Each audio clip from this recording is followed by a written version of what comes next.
ప్రియతమ ప్రధానమంత్రి నరేంద్ర మోడీ గారు. అలాగే రైతుల కోసం వినూత్నంగా మనం వికసిత్ భారత్ సంకల్ప యాత్రలో చూసాం. ఈ డ్రోన్ సిస్టమ్ ద్వారా రైతులకు పిచికారీ చేయడం కానీ ఎంతో ఉపయోగం కానీ, దాంట్లో 50% సబ్సిడీతో ఆ పరికరాలు ఇవ్వడం కానీ, యూరియా విషయంలో కూడా అధిక సబ్సిడీ ఇవ్వడంలో కానీ, ఇలా రైతు సంక్షేమం కోసం, రైతు గిట్టుబాటు ధర కోసం ఎంఎస్పీ ధరలో ప్రతి సంవత్సరం, ఈ సంవత్సరం కూడా మన ఊరికి మిగతా ఇతర ప్యాడీ వస్తువులన్నిటి కూడా పెంచడం జరిగింది. ఎప్పటికప్పుడు రైతును దృష్టిలో పెట్టుకొని ఈ పనిచేస్తున్నటువంటి ప్రభుత్వం మన నరేంద్ర మోడీ గారి ప్రభుత్వం.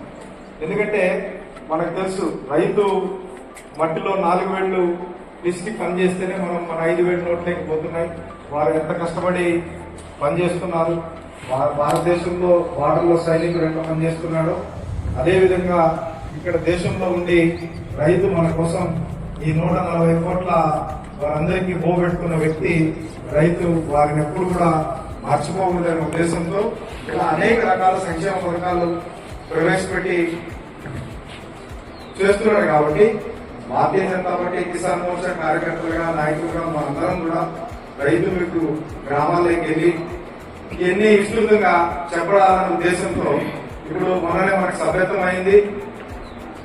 వేరు వేరు కార్యక్రమాలు ఉన్నాయి, కొత్త కమిటీలు వస్తున్నాయి. వస్తున్న సందర్భంలో కూడా మన కిసాన్ మోర్చా రాష్ట్ర అధ్యక్షులు ఒక మంచి వినూత్నమైన కార్యక్రమం తీసుకుని రాష్ట్రం అంతా కుమారస్వామి పర్యటన చేస్తున్నాడు.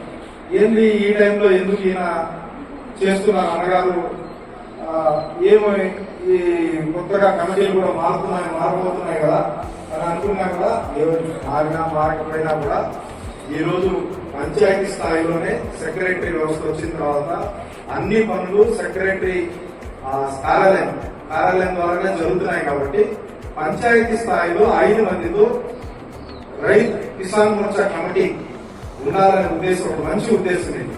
ఎందుకంటే కింది స్థాయిలోనే ఆ పంచాయతీ లెవెల్లోనే రైతుకు కావాల్సిన ఏ సమస్య ఉన్నా దాదాపు 50-60% పనులన్నీ అక్కడే జరిగిపోతున్నాయి. కాబట్టి అక్కడే మనకు పటిష్టమైన కమిటీ ఉంటే మిగతా మన పని సులభంగా జరుగుతుందని చెప్పి నేను శరత్తో మాట్లాడినప్పుడు చాలా విపులంగా నాకు వివరించాడు. ఇంత మంచి ఉద్దేశంతో మంచి ఎండాకాలంలో కూడా రాష్ట్రం అంతా తిరుగుతున్నాడు. అన్ని పంచాయతీల్లో మనం పటిష్టమైన కమిటీ వేసుకుంటే అది మండల కమిటీకి కానీ, జిల్లా కమిటీకి కానీ చాలా ఉపయోగపడుతుంది.